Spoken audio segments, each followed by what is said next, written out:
Alors le maïs fourrage en France, c'est 1 500 000 hectares. Et si on regarde la carte de plus près, on a une zone de forte concentration, où il y a environ 1 million d'hectares, qui est le grand nord-ouest de la France, on va dire des Ardennes jusqu'à la Vendée, où il y a la forte concentration de maïs fourrage. Il y a aussi la forte concentration de la production laitière, parce que le maïs fourrage, en fait, en France, c'est la production laitière. Il y a environ 500 000 hectares qui sont disséminés dans l'ensemble, le reste du territoire. Donc on peut dire à la fois qu'il y a du maïs fourrage partout en France, sous tous les climats, les latitudes, presque, pas encore, mais presque toutes les altitudes, et qu'il y a aussi une énorme concentration dans l'ouest, où le maïs est le support des systèmes fourragers. On a 500 000 hectares de maïs en France, de maïs fourrage, qui sont exposés à dans des zones où il y a des risques de sécheresse estivale marqués. Les pays de la Loire, le Poitou-Charentes, certaines régions du centre, le plateau lorrain, il y a beaucoup de régions où on est exposé au stress hydrique. Donc l'atout c'est l'énergie, les inconvénients, les défauts, ils se gomment. Et donc c'est pour ça que finalement, malgré tout ce qu'on entend dire sur le maïs fourrage reste la base des systèmes fourragers performants, notamment pour la production laitière, et que les agriculteurs y sont très attachés. Il y a une praticité du maïs. Il y a des côtés pratiques très simples. C'est une plante qui se récolte en une seule fois, qui est mécanisable, qui se conserve très bien.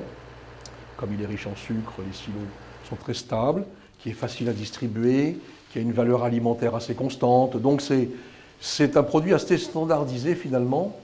Et quels que soient les scénarios climatiques, quel que soit le rendement, finalement les éleveurs ont accès à un produit, un fourrage de valeur assez stable. Et donc c'est quand même évidemment, pour quelque chose qui pousse et qui n'est pas acheté dans le commerce, c'est quand même quelque chose qui est assez rare pour être souligné.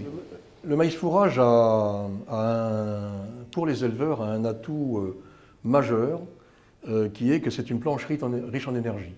Et ce qui coûte cher dans la ration, pour alimenter les animaux, pour faire de la production, que ce soit faire de l'engraissement ou faire du lait, ce qui coûte cher, c'est l'énergie. Et donc on a une source d'énergie bon marché. L'autre atout du maïs fourrage, c'est que c'est une plante hybride. Donc c'est vrai qu'il faut acheter la semence chaque année, mais c'est vrai que quand on achète la semence, on achète aussi de l'investissement génétique, on achète des centaines d'années de sélection, de progrès génétique.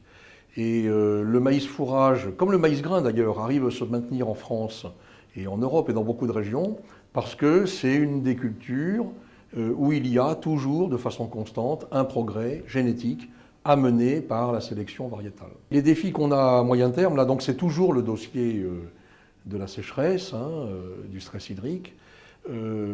Ça concerne plus le maïs grain que le maïs fourrage, mais encore une fois, il y a des surfaces de maïs fourrage concernées.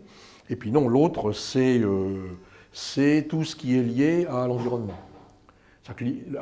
C'est-à-dire que le maïs en général est une plante qui a donc une mauvaise image, mais quand on regarde les fondamentaux du maïs, quand on regarde son efficience vis-à-vis de l'eau, quand on regarde les quantités de matières actives, de pesticides qui sont mis sur le maïs, on est la plante la plus efficiente vis-à-vis de l'eau, c'est-à-dire où il faut le moins de millimètres pour faire le plus de kilos, et en matière de pesticides, c'est une des grandes cultures sur laquelle on met le moins de pesticides, donc on a des atouts.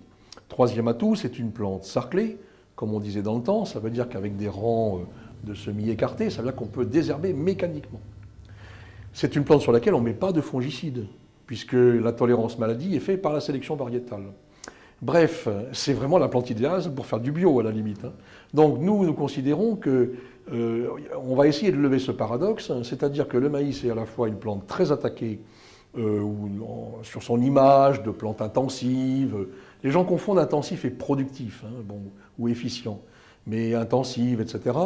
Et en réalité, le maïs peut être produit dans des conditions d'intrants extrêmement faibles. Nous travaillons à des itinéraires techniques très très soft en matière d'intrants et notamment de pesticides, voire même zéro. C'est-à-dire que s'il y a des secteurs où on doit faire un petit peu la diète de protection phytosanitaire parce qu'on est au bord d'une rivière, dans un bassin vulnérable ou exposé, eh bien, nous, on veut que le maïs soit la première culture candidate à utiliser ces surfaces sous contrainte.